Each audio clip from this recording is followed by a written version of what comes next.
A internet, vasta, incognoscível, um lugar onde a informação flui livremente, conectando bilhões de mentes ao redor do mundo. Mas dentro dessa vastidão digital, algo sinistro se esconde.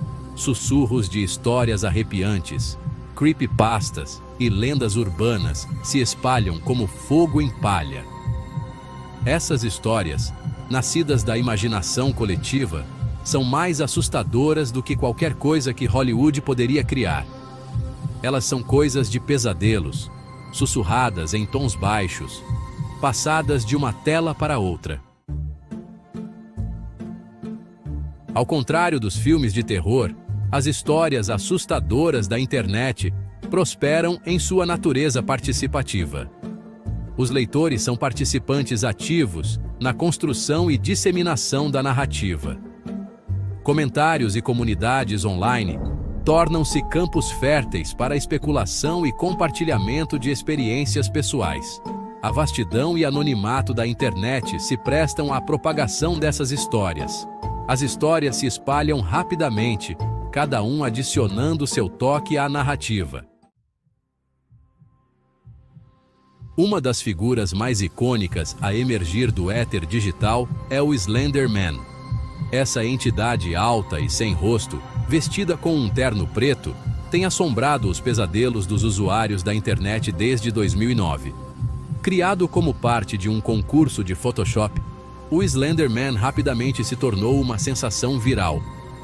Sua imagem, muitas vezes retratada ao fundo de fotografias granuladas, é instantaneamente reconhecível. O poder do Slender Man reside em sua simplicidade e ambiguidade. Outro excelente exemplo do poder do terror na internet é a história arrepiante de Ben Drowned.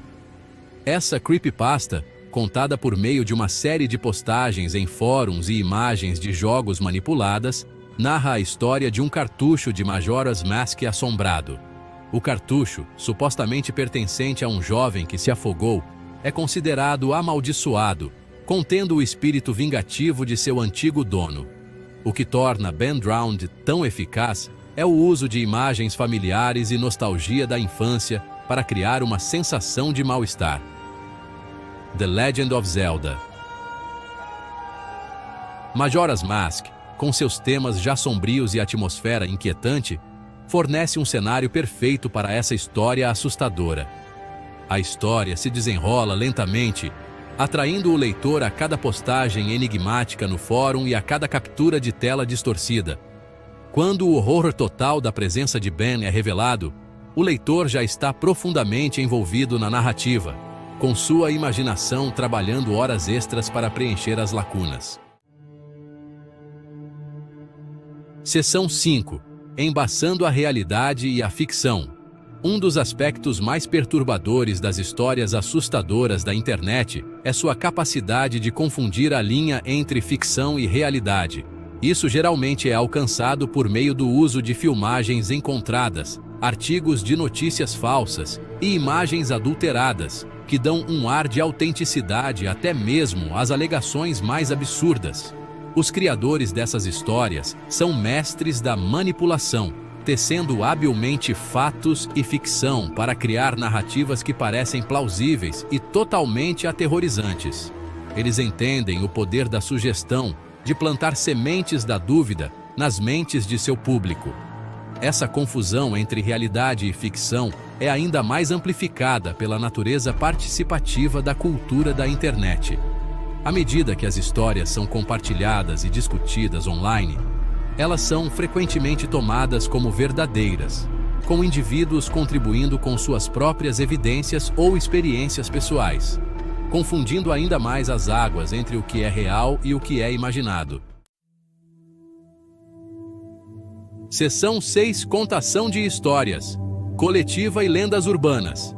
As histórias assustadoras da internet podem ser vistas como lendas urbanas modernas, passadas de uma pessoa para outra através da rádio peão digital.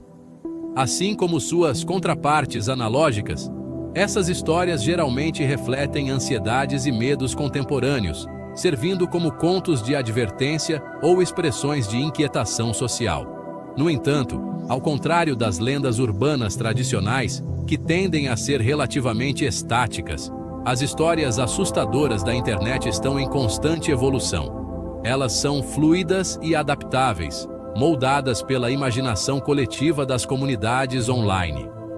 Esse estado constante de mutação só aumenta seu fascínio, fazendo com que pareçam familiares e imprevisíveis. A natureza colaborativa dessas histórias também permite uma maior sensação de imersão. Os leitores não estão simplesmente ouvindo uma história. Eles estão participando ativamente de sua criação e disseminação. Isso promove um sentimento de propriedade sobre a narrativa, tornando o horror mais pessoal e imediato. Seção 7. O fascínio pelo desconhecido. No cerne do nosso fascínio por histórias assustadoras, sejam elas online ou offline, reside uma curiosidade humana fundamental sobre o desconhecido.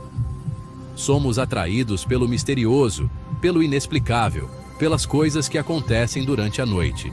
As histórias assustadoras da internet exploram esse medo primordial, oferecendo-nos vislumbres dos cantos escuros do mundo digital e além.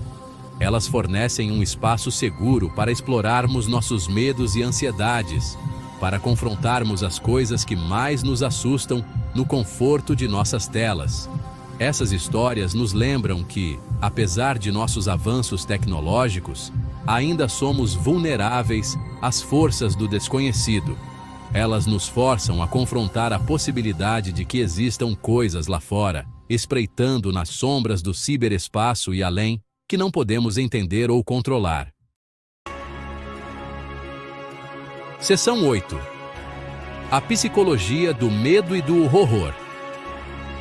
Por que nos sujeitamos a essas histórias de terror, sabendo muito bem que elas nos manterão acordados à noite, com nossos corações batendo forte em nossos peitos?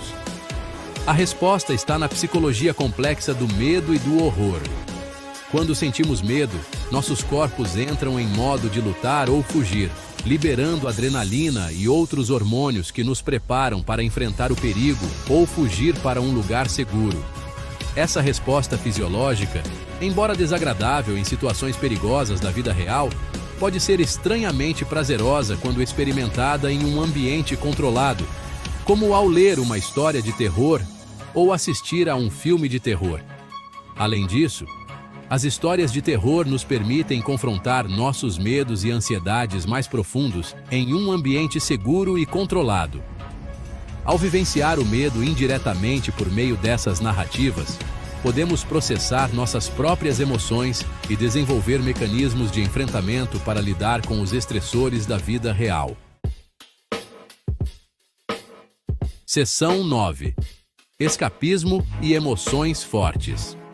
Além da emoção psicológica do medo, as histórias assustadoras da internet também oferecem uma forma de escapismo. Elas fornecem uma distração bem-vinda da monotonia da vida cotidiana, transportando-nos para mundos onde tudo é possível, não importa o quão aterrorizante seja. Essas histórias nos permitem satisfazer nossa imaginação, explorar os recantos escuros de nossas mentes e experimentar uma gama de emoções que talvez não encontrássemos em nossas vidas diárias. Além disso, a natureza participativa do terror na internet promove um senso de comunidade entre os leitores.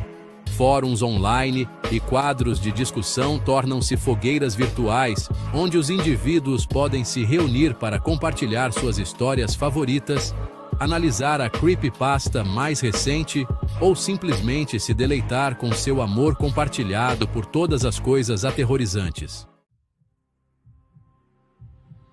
Seção 10. O legado duradouro do horror digital. As histórias assustadoras da internet são mais do que apenas entretenimento passageiro. Elas são um reflexo de nossas ansiedades coletivas, nosso fascínio pelo desconhecido e nossa necessidade duradoura de contar histórias que aterrorizam e cativam. Essas histórias digitais se tornaram um aspecto definidor da cultura da internet, moldando a maneira como consumimos e interagimos com o terror na era digital. Elas geraram inúmeras adaptações, inspiraram eventos do mundo real e deixaram uma marca indelével em nossa consciência coletiva. Enquanto houver internet, haverá aqueles que buscam explorar seus cantos mais escuros, compartilhar histórias que nos dão arrepios e nos lembrar que mesmo na era digital, é melhor deixar algumas coisas intocadas.